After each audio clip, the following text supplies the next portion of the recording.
Hello everybody out there, and welcome to another episode of the Talk That Talk Show with me, Barry Holmes. We are here for our 116th episode of the Talk That Talk Show, and it's been a great week.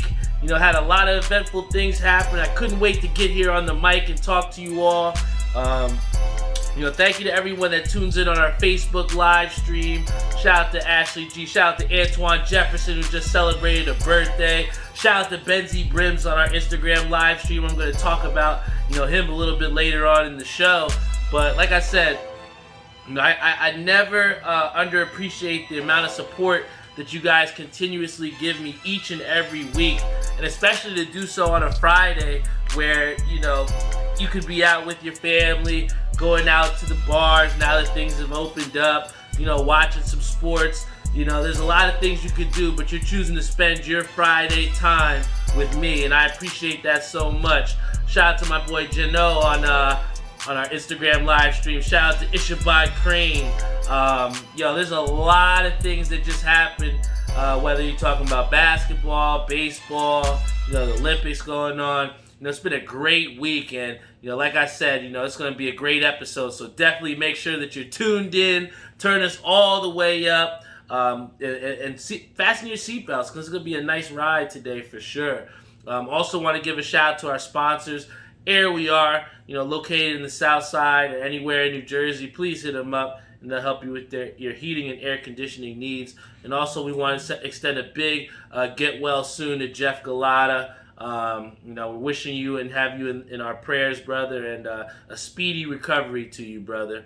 Also, want to give a big shout out to Timmy over at Parlor. Again, he continues to help me, put my plans into motion, put things in and does it in such a speedy fashion. I've been able to refer a lot of my friends to him, and nothing but stellar reviews. So please give it up for my boy Timmy Hugel Jr. over at Ink Parlor. Hit him up. Also want to give a big shout out to Joe Snow Maria over at New York Life, helping people to get their financial freedom every single day. And then also want to give a big time shout out to my boy Savion Gaynor over at Skydive Socks, man. Like I said, I'm going to get into a little bit about him very shortly, but it's always good to have people around you that continuously have your best interests at heart, and then also push you to be better and to, go out there and try different things that you wouldn't normally do. And that's exactly why I want to bring up Say, and that's why I put him up last on, when I'm doing the sponsors and everything, because I really value the friendship that me and Savion have, because at the end of the day, he's somebody that's constantly going to give it to you, how could I say, just straight, 100%, no sugarcoating. And that's what you need from friends, man, because a lot of times you have a lot of yes men out there, and people will just tell you whatever just to be around you. But it takes a true friend to be able to keep it 100 with you and give you honest feedback. And that's something that Say has always done with me. And I remember we were at a hat drop literally maybe about a month ago, and we kind of was brainstorming, came up with this idea about how we kind of wanted to run some shirts and make some shirts for just to try and do something together. And what started out as just a little idea, then turned out to be the first actual shirt release for my CapmasterB. And for, like you said, those people that don't know, I've been doing a lot of hat business where I've been getting hats, making assists for people, and just pretty much been in the hat game, fully immersed. And one of the things that I tried before, after I had come up with the logo through Tim, shout out to Timmy Hugel, but I wanted to see if I could have the same success that I had with Talk That Talk Show in trying to start the merch with CapmasterB. And it was one of those things where when you have something that you're building again from the scratch, like I'm doing here with Cap, there's going to be some nervousness, and there's going to be some things where you're like, oh shit, should I really do this? And that's all a part of it. But Say was really on me as far as pushing to do it, and giving me creative ideas. And one of the things that we said that we wanted to do, which kind of was the basis. We were really hype about this one Mets hat that came out from Hat Club. It was a No Batterman Pinky. I think they would call it the OG Pinky. No Batterman in the back, Pinky. And it had the 1986 World Series patch, which was the last time the Mets won the World Series, right? So automatically grailed patch, one of the best. And, I had the idea, or no, Say pretty much had the idea. He's like, yo, what if we put, the patch on the front pocket, and then we had the logo on the back. And, I had just had a lot of success with the OG2 flip. And I was like, yo, why don't we flip it upside down too, man? And, that's kind of how things started. And, for a while we were kind of like debating, oh, should we do this? Oh, should I do it? And then, one day I was in the sweatshop with Tim, and I was just like, man, fuck it. I'm about to do this shit, man. Like, it's every day I tell my listeners to, go out there and chase their dreams and, don't be afraid of what people think. And, here I got to take my own advice. So I decided to go forward with them, and the amount of people that have supported with this project has been incredible, guys. We got the World Series patch here. I replaced the Batterman logo with my own logo. And each one of those t-shirts comes with those specialty CapmasterB pins. And, initially I was like, oh, yeah, I'm going to go to the Citi Field. And apparently we had this meetup, which was really dope, man. And, I extended out there, put it on the social media. Anybody that wants to come meet me and, wants to see what the brand is about, what CapmasterB is all about, come meet up with me. And we'll see what happens. And, for the first hour, hour and a half, nobody showed up. And, Doc was also with me. Shout out to Doc G, but was with me, and I was like, what? This might turn out to be a failure or whatever. And within maybe about, I'd say 10 minutes of me saying that, I hear my boy Benzie Brims hits me up, and a guy who I met through Pro Image Drops, and he drove, what was it, 30 or 40 minutes away, and he was in New York City to come to the meetup. And it was really awesome because it's again that shared love for hats, and just being around in the same space. And I gave him a beer and gave his brother a beer. They got some shirts, and it's just a really awesome time, and it kind of validated the whole point of why I flipped the shit upside down on the back of the shirt, because in the time I was, having the meetup and waiting for people to, show up and stuff, I was trying to go around, and you see people in the parking lot all the time saying, hats here, look, get your hats, and they're selling out, and they're selling these hats, and I'm like, oh shit, well, I can go to the parking lot and sell my shirts, right? And, going to just general people, and, people that are going into the game, there was really not much attention shown to the Capmaster shirts. And people were saying, oh, it's upside down, whoa, why do you have it upside down? And it literally validated the same point that I'm trying to make with not only these shirts, but even with the Talk That Talk Show shirts with them flipped upside down. Most people, when they see that, are gonna be turned off. They're gonna be like, why is that turned upside down? What the fuck are you doing with that shirt? But realistically, what I've done is really just bring to light a bigger picture or a bigger meaning in saying that, with flipping that upside down, not everybody's going to get why I did that. Not everybody's going to sit there and be like, yo, that shirt is hot. And you can't alter what you're doing or the things that you want to do or create based off of other people's opinions. And, I know I've used Say's feedback and stuff, but never once has Say's feedback deterred me from doing the things that I want to do. He's enlightened me, or, he's kind of shed light to some other things, but never once has the feedback that he's given me deterred me, from doing something that I wouldn't already do, or, how can I say, not put things in a positive way for me, right? So, when going to this lot and seeing that I didn't really have the success that in my mind I thought I would, for most people, they would see that as, oh man, you didn't sell out. You see everybody going with their releases saying, oh, they sold out and shit. But at the end of the day, and this is what went on to say, I posted, seeing that I had met up with Benzie Brims and his brother, shout out to them, and they were so appreciative and happy. We did a pin exchange, and it literally was such a dope experience. And then beyond that happening, other people from social media wound up hitting me up after that happened and was like, yo, can I get that shirt? That shirt is so dope. Yo, can I get that pin? Can I get a shirt? And literally, initially, I was thinking that, damn, here this meetup didn't exactly go the way that it planned for me, but everything happens in due time, and you gotta stick to, the desired outcomes that you want out of is, and just believe that they'll happen. And after I saw that Met game happen, really we saw a huge surge in people going from online to hitting me up, and to the point where I'm only 3 shirts away from selling out. And I only say this, that, and I forget who it was, Zishan said this before, but, there's multiple different ways to get to the outcome. There's multiple avenues that you can go to get to that desired outcome. It's just a matter of how those chips fall into place. And, you could have got befuddled, and I could have been like, oh, shit, I'll never do this again.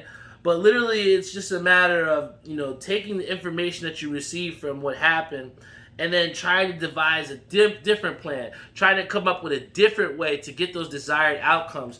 And what I've seen here is that, it's just been a huge amount of support from the people, not that I thought that I would have from the CapmasterB, but, the people that have supported and everything that has happened beyond that meetup. It's just been nothing but success, man. And, I have a new pin that's going to be coming up soon that I'm really happy about. One of the things that's going to be a little bit different, we're going to kind of mess with the color scheme a little bit. So I got a lot of things on the horizon, and I just really appreciate every single person, that comes out and supports any one of my endeavors, because, everybody says they want to be an entrepreneur, but, at times it can be an emotional roller coaster up and down, whether it be providing that customer service support, whether it be, going back and forth, with creative partners and stuff. So, real quick, it's just been a really dope ride so far. And, doing a Citi Field meetup was something I never in my wildest imagining dreams would have thought I'd be doing. But, sure enough, I have. And, I can put that off as something that I've done. And, hopefully it gives other people in the hat community, or anybody else in general, whether, you design pins, or, whether you're a great cook or design pastry maker, you can create a meetup too, and you can do those things yourself. And, you never know what you can do until you try it. So once again, big shout out to my boy Benzie Brims, the Brim Brothers. You can check them out on IG. They got some really hot stuff, man. And, for my fitted choice of the day, I had to go with this Stone Cold, man. This one's from My Fitteds, and, I've never in my wildest dreams thought that a trucker hat would actually be a fitted, man. And here we got the hell yeah on the back, Stone Cold's patented phrase. And, he's got the skeleton with the holding the beer cans. It's just definitely something I hadn't seen before. And, I was like, when My Fitteds dropped, I was like, I gotta cop this, man. There's no way this one's gonna go without me copping it, man. My boy Peter says, My Fitteds bringing the heat. Eric with the fire emojis. Thank you, bro. Like I said, I had to get it, bro. But one of the things that everyone knows me for, besides obviously wearing the Stone Cold hat, is they know me as a Mets fan. And I know, I was the phone was buzzing, the phone was big blinging. But the one person I definitely want to say a big shout out to is Troy Anthony. Troy called me up this morning, and believe it or not, I was getting a pedicure. But Troy calls me and he's like, you want to go to the Mets game? And everything in my power, I wanted to go to the Mets game. They're rocking the black jerseys tonight. But I knew that I had a responsibility on this show tonight. And sometimes, there has to be certain sacrifices. Even when we have the most desired thing in front of our face, you still have to go out there and handle your responsibilities. And my responsibility here on Friday night is to talk that talk show. So, I hope, and I told Troy this, and I truly do mean this, that hopefully me and him can get to go to a Mets game sooner than later, man, because, I really do appreciate him extending that out to me. So before I talk about the Mets, I wanted to thank Troy for that, and I wish I could have went to the game with you, brother. But, one of the things that everybody's going to want to ask me, I'm going to talk about a second, because the very first thing that everybody should be thinking about, that's a Mets fan out there, is Jacob DeGrom being shelved until September. And I've said this all throughout the season, guys. When you have a pitcher of that caliber that you're paying not to just pitch for your team, but to be the face of your franchise for almost a decade to come, you cannot play with the whole shoulder tightness or let's turn him on here, take him off here, because at the end of the day, when you stop a guy, and what people don't understand is the pitching routines are the things that it takes to get a pitcher game ready, right? And, Jacob DeGrom is one of those pitchers that when he pitches, it's supposed to be an automatic win because he goes out there and he'll shut down your best hitters and he'll strike them out. I think the start before he got shut down, I think he had struck out damn near almost every batter except 2. So the guy has generational talent. But nobody can, showcase that talent if you're not 100% healthy. And what the Nets have, I said Jets now. What the Mets have done is they've jeopardized, the success that Jacob DeGrom might have at the end of this season, because, what we've seen from pitchers that go into or limp into the playoffs is that playoff baseball is a different breed. You could ask Matt Harvey that back in 2014, right? When you go to the playoffs, no matter what is, happened or how much success you've had, it is 100% different ball game. And when you go out there, you're going to want to have your best pitcher at their best. And, with continually shutting him down and, bringing him back, it's kind of taken away from that rhythm that kind of makes Jacob DeGrom who he is. When he's working and when he's on the mound and he's feeling healthy, he's a well-oiled machine. And the guy, is a quick worker. And one of the things that we've seen is that the Mets have had a very difficult time with the relief pitching. So one of the things that Jacob DeGrom also does is he goes late into games for you. And, that type of pitcher is somebody that you have to take and make their health the highest priority. Even if it meant shelving him for the entire regular season, just making sure that he's ready for the playoffs. I think that's what the Mets should have done, and it's too late for that at this point because he's going to be shelved till September. But, it's a matter of rhythm. When you're constantly, I think this has happened about 3 or 4 times this season where he's been shelved. And when you're told that you're going to start, but you got to sit. When you've told you've been going, and now you got to sit for a couple months. It is very difficult to then go and pitch at an elite level at the postseason level. So, the Mets have made themselves a very difficult, time, and they haven't managed the Jacob DeGrom situation very well. And with him continuously getting hurt throughout the season, the biggest question that you have to ask is, does this affect the rest of his career? Is this something that we're going to see happen where, Jacob DeGrom doesn't make 20 starts in a year anymore, or he doesn't make those 35 starts? Is this going to be something that we're going to see from him lingering and nagging for the rest of his career? Are we going to see him maybe change to being a different type of pitcher, not a pitching powerhouse? These are all questions that come into play when you fuck with somebody's injury and with their health, because at the end of the day, he is somebody that regardless of whether he's hurt next year or hurt at the end of this year, he's going to be with the Mets for a very long time. We just don't want that situation to be where he's going to be, on the bench or just in street clothes for an entirety of that career at the Mets, because, I've seen that man do some great things, and I've seen, just the way he can just make batters look silly. So, I will get into the trade, but I want everyone to see that, I've been telling the Mets, and I've been saying this before, that he should have been shelved, from the beginning, not the beginning, but once they first saw that shoulders tightness, because when you continue to play with it, when you continue to shut him down and bring him back, there's no rhythm that a pitcher can get into, especially to pitch at an elite postseason level, even if you're Jacob DeGrom. But the one thing that the Mets were in the news for, and that everybody's hype about, is getting this Javy Baez. Now, let me tell you, I was telling to Jeff, anytime you can get an all-star, potential gold glover, especially to shore up, where you can play with Lindor and him up in that middle infield, it is going to be an excellent defensive thing to watch for the rest of this season. But Javy Baez was on a 1-year, $11 million deal. I know the Mets have to pay whatever the rest of his salary or whatever, but this is basically an open audition for Javy Baez and say, do we want to give you a multi-year deal with the New York Metropolitans? Because, he's been a little bit of a shell of himself from his high of being a World Series champion, being an integral cog of that Cubs team, to, being injured recently throughout these last couple of years, to having a drop in his numbers. So, does Javy Baez help this Mets team? Absolutely. Anytime you can get an all-star, player of that caliber to your team, that's going to help the Mets, for sure. But I don't feel that Javy Baez helps the highest priority of the Mets' needs.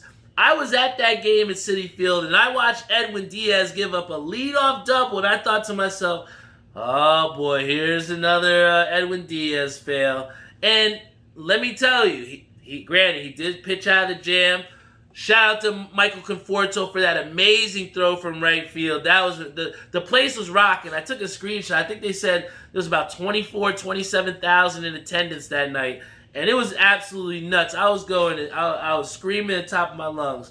But it kind of, and somebody said this at the end of the game, but it almost had that playoff atmosphere. And when you have that type of atmosphere, and you have a pitcher in Edwin Diaz who's struggling with his confidence and struggling to be that guy who says, I'm going to take out your number one hitter, and the guy that gives off leadoff doubles to the number 7 hitter. This is the type of closing pitcher that we have to depend on to close out a playoff game if and when it gets to that point. So I thought personally that the Mets would have tried to get, we saw, I forget what team went out to go get Craig Kimbrell. I thought that was somebody the Mets could have definitely taken advantage of with getting some relief help. But what we saw is the Mets gave up a prospect for Javy Baez.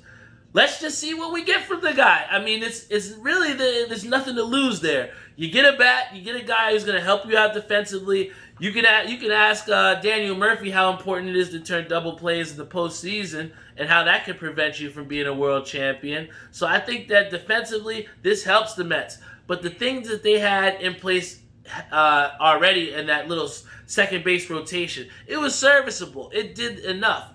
But I just feel like what the relief pitching has done for the Mets recently, and really throughout most of the season, it's been shaky at best. We've had really good spurts, and then it's been really bad spurts. And I just wish that in the the push to that trade deadline, I wish the Mets would have been a little bit more proactive in getting some bullpen help.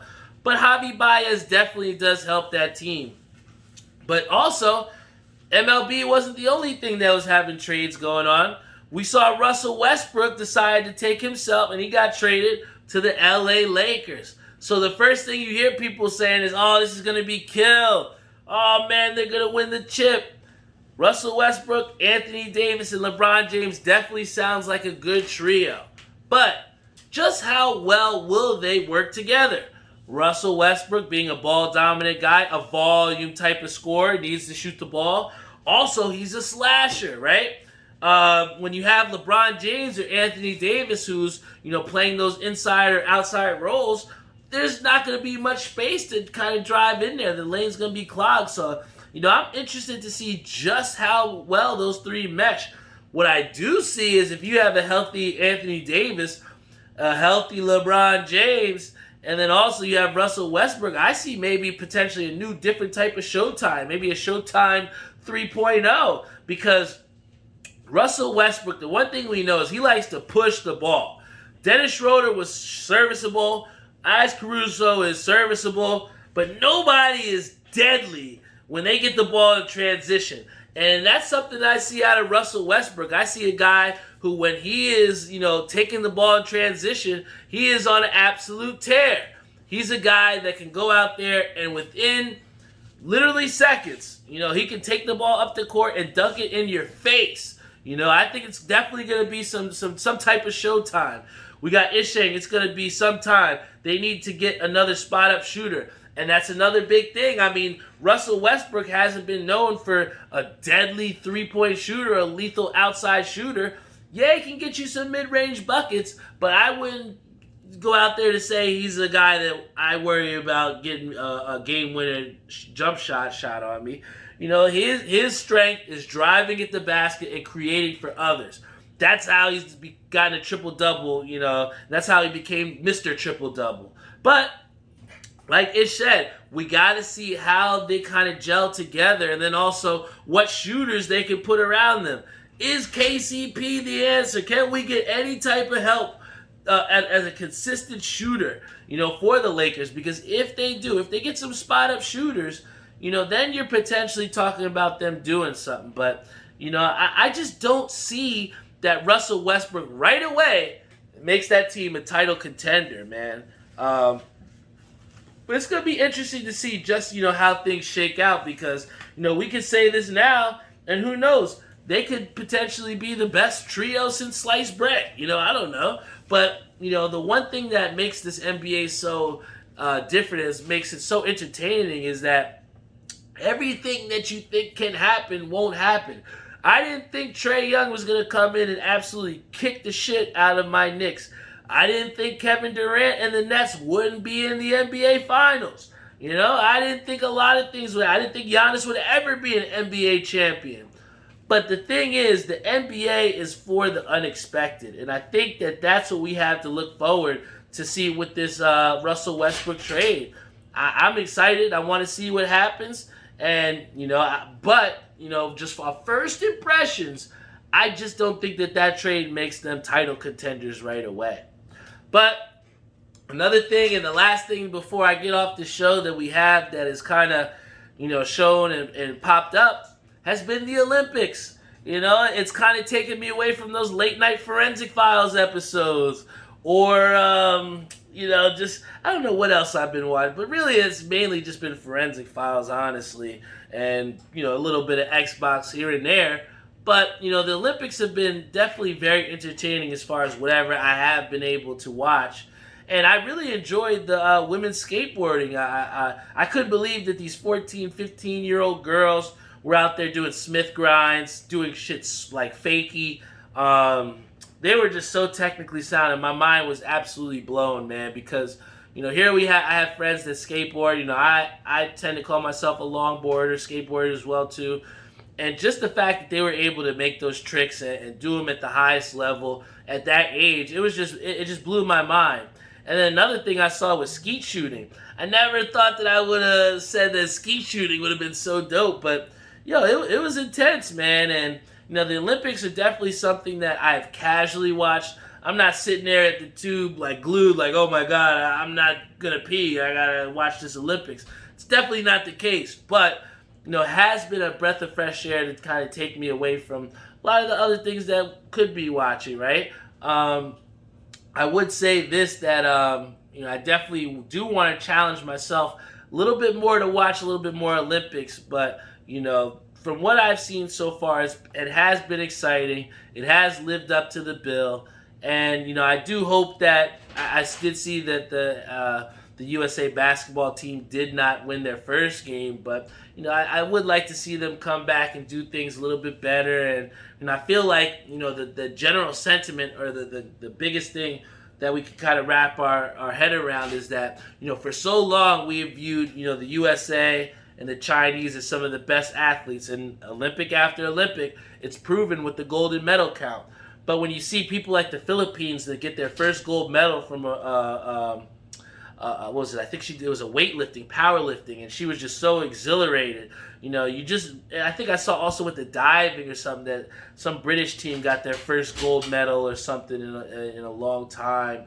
To see the joy on these people's faces to compete at the highest level, it's very motivating, and for me personally, I kind of taken a little bit from them as well too, and just that, even though I may not be in the Olympics, I've definitely taken also away from a battle I had with my boy Tim in bowling. But if you take everything and put forth the highest amount of effort, the highest amount of attention to detail, you just don't know what it is that you can achieve. And for these athletes, they're achieving that gold medal, but for us out there that's not in the Olympics, you can still have that gold medal mentality even though you're not competing for a gold medal.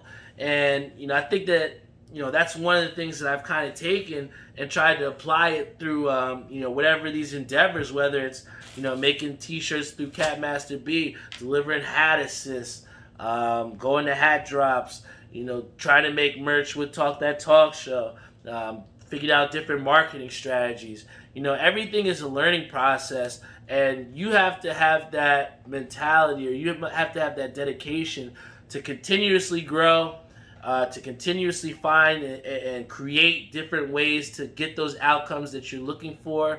And then also stay true to yourself and stay on that path of positivity and progress, because they're so easy to falter off. But again, to have that gold medal mentality to try and go out there and get what you want, that's what it's all about. And right now, what I want is one of these White Claw iced teas. Last week, you saw it, I did the mango. I don't know where my Talk That Talk Show mug is right now, but I'm going to Stone Cold Steve Austin this just like I have on the hat right here. This one is called the White Claw Peach. Last time we did mango. This one is going to be a peach. We got a 5% alcohol on this one. Very, very dope seltzer. I have enjoyed the iced tea part because I feel like whatever the flavor is to combine with the tea, it hasn't been overpowering. So, I'm looking forward to seeing how this peach one is. If you're out there, whether you're Jeff, Zishan, Colin McCabe, Rick Chinaki, anybody out there, have your drink, put it up, and let's toast. And, let's see how this White Claw is here.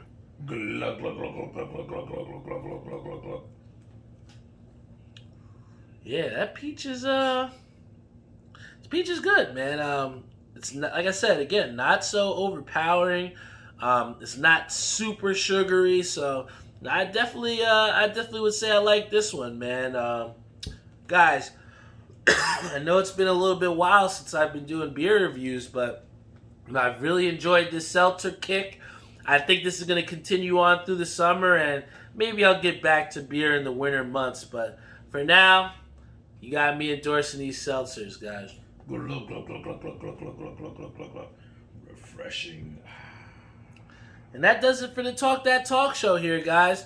I appreciate you so much. We're at over 17,000 downloads now, guys.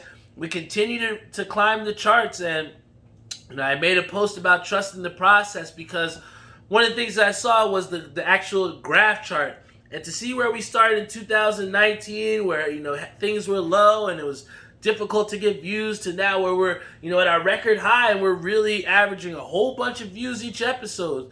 It kind of, again, speaks to the culture of trusting the process and trusting the work that you're putting in and, just believing in yourself. When you truly believe in yourself and you go 100% in and dive into whatever it is that you're trying to get or have a passion for, it is truly a beautiful thing to stand on the other side and see what you've created or what that desired outcome is for what you've been grinding for, man. I'm continuing to live each and every day to the fullest. We see that everybody gets the same 24 hours in a day. How do you want to choose to spend your time? And I know that with my 24 hours, I want to continue to build myself, build whatever self-image and self-branding that I have, whether it be through CapmasterB, whether it be through Talk That Talk Show, just any one of my, entrepreneurship endeavors.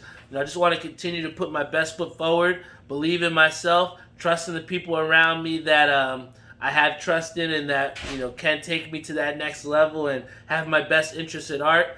Those are the people that I hang, very close to and who I truly appreciate to the max.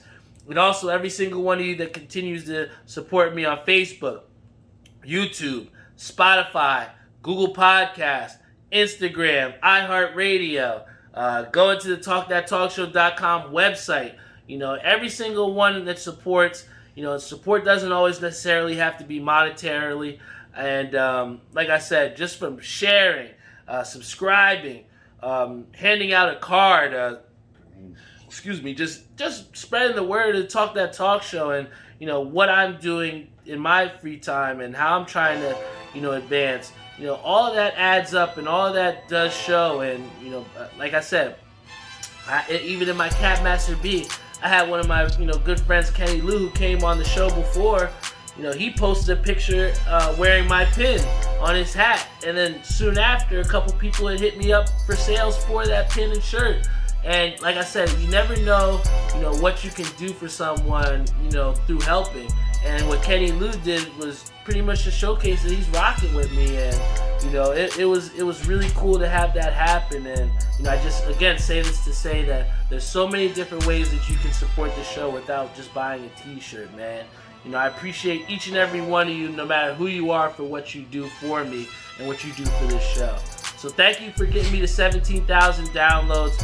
I love each and every one of you. Thank you so much if you've been dropping about this Stone Cold hat, man. Yo, when have you seen a trucker with a fitted, man? Come on, dog. With the green underbrim. Yo, I love you all. Thank you so much. This is the Talk That Talk Show. Episode 116 is in the books. Yo, keep tuning in, and I promise you, I will keep delivering that heat. I promise to stay true and to give you guys the Talk That Talk Show every single week. Love you, and see you next week.